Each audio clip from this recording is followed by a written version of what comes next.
कहानी शुरू होती है स्कूल के क्लासरूम में, जहाँ टीचर बड़ी ही गंभीर आवाज में ताकामीने से कहते हैं, बेटा जरा ये असाइनमेंट मेरे ऑफिस में जमा करवा दो। ताकामीने भी बिना देर किए सारे असाइनमेंट समेट लेती है और निकल पड़ती है उन्हें जमा करने। तभी क्लास के बाकी बच्चे उसके पास आकर बड़े ही अच्छे बच्चों की तरह बोलते हैं, ताकामीने क्या हम तुम्हारी मदद कर सकते हैं? ये देखकर शिरोटा सोचता है, ये लड़की तो सच में क्लास की सेलिब्रिटी है। तभी ताकामीने बोलती है, हाँ, और बिना टाइम पास किए शिरोटा का नाम लेती है। शिरोटा मन ही मन सोच रहा है, पता नहीं इस लड़की के मन में क्या चल रहा है। और फिर शुरू होती है असली मिस्ट्री। ताकामीने अपनी सुपर पावर यानी एबिलिटी का इस्तेमाल करती है, जिससे टाइम में एक ग्लिच होता है और सीन वही पास्ट में रिवाइंड हो जाता है, जहाँ सभी लड़के बोल रहे थे, ताकामीने क्या हम तुम्हारी मदद कर सकते हैं? शिरोटा को तुरंत फ्लैशबैक याद आता है, जहाँ ताकामीने कह रही है, अब तुम्हें मेरा हर काम करना होगा। अब बेचारा शिरोटा खुद चलकर ताकामीने के पास जाता है और पूछता है, क्या मैं तुम्हारी हेल्प कर सकता हूँ? अगले सीन में ताकामीने एकदम डोमिनेटिंग स्टाइल में कहती है, इस बार तो तुम्हें छोड़ रही हूँ, लेकिन अगली बार ध्यान रखना। इधर शिरोटा तो पसीने पसीने हो गया, वो कपड़े पहनाते हुए उससे माफी मांगने लगता है। फिर शिरोटा सोचता है, अब तो आदत सी हो गई है, क्लास में सब उसकी मदद करना चाहते हैं, लेकिन उसे तो सिर्फ मेरी जरूरत होती है। फिर ताकामीने वही डायलॉग रिपीट करती है, इस बार छोड़ रही हूँ, लेकिन अगली बार ध्यान रखना। और शिरोटा से कहती है, मेरे पीछे पीछे आओ। चलते चलते फिर वही सीन होता है, जहाँ लड़कों का झुंड ताकामीने की हेल्प करने के लिए लाइन में लग जाता है। अब सीन शिफ्ट होता है बेसबॉल क्लब की तरफ। ताकामीने क्लब के प्रेसिडेंट से बात कर रही होती है और शिरोटा उसकी फैन फॉलोइंग देखकर दंग रह जाता है। फिर ताकामीने पूछती है, अगर मुझे कोई काम दिया जाए तो तुम्हें क्या करना चाहिए? शिरोटा झट से जवाब देता है, तुम्हारे पीछे चलना है और मदद करनी है। ताकामीने खुशी से कहती है, बिल्कुल सही। इसके बाद दोनों कुछ ऐसी बातें करने लगते हैं जो पारिवारिक दर्शकों के लिए नहीं है, इसलिए उन्हें स्किप करते हैं। शिरोटा पूछता है, तुम्हें दिक्कत नहीं होती जब सब तुम्हारी हेल्प करना चाहते हैं और तुम्हें मना करना पड़ता है? ताकामीने स्टाइल से जवाब देती है, मैं लोगों से मदद नहीं लेती क्योंकि मैं एक परफेक्ट प्रेसिडेंट हूँ। फिर खुद की तारीफों के पुल बांध देती है। शिरोटा पूछता है, क्या तुम्हें सारे स्टूडेंट्स के नाम और चेहरे भी याद हैं?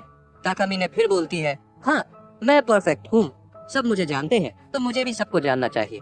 अब शिरोटा मन ही मन सोचता है, ये लड़की सच में काफी मेहनत करती है अपनी पोजीशन के लिए। अब सीन मुड़ता है शिरोटा की तरफ। ताकामीने उसके सारे राज खोलने लगती है। तू इस सब्जेक्ट में कमजोर है, तुझे ये परेशानी है, वो परेशानी है। शिरोटा तो बेचारा शर्म से लाल हो जाता है। प्लीज इतनी पर्सनल बातें मत बताओ। वो पूछता है, क्या तुम्हें सबकी पर्सनल बातें भी याद होती हैं? ताकामीने तमतमा कर कहती है, क्या मतलब? मैं सिर्फ तेरी बुराइयां कर रही हूँ। शिरोटा तुरंत माफी मांग लेता है, लेकिन फिर भी ताकामीने उसकी कमियां गिनाती रहती है और आखिर में पूछती है, तू मेरे बारे में क्या सोचता है?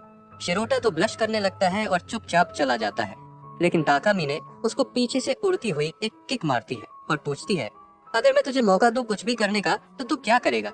अब दोनों थोड़े ज्यादा क्लोज हो गए हैं। शिरोटा की धड़कनें तेज होने लगती है और तभी ताकामीने शर्ट के बटन खोलने लगती है।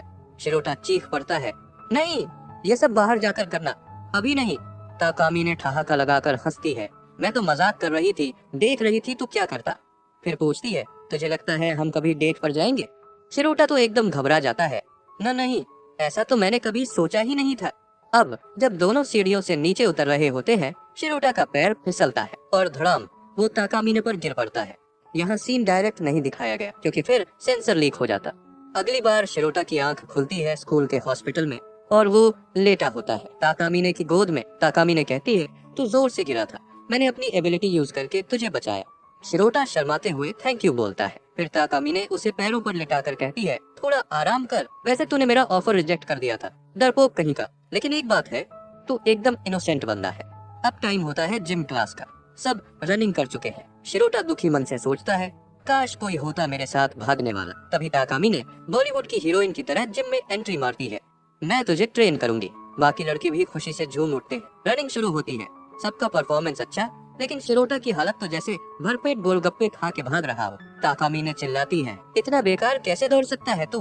फिर बोलती है, अब हर बात ध्यान से सुन, रेस 30 मिनट में खत्म करनी ही होगी। शिरोटा डर के मारे हाँ बोल देता है और फिर ताकामीने अपनी एबिलिटी यूज करती है, जिससे टाइम ग्लिच होता है और दोनों रिवाइंड हो जाते हैं रेस के स्टार्ट पॉइंट पर। अब ताकामीने गुस्से में फिर कहती है, मुझे 30 मिनट में रेस पूरी चाहिए, समझे कुछ?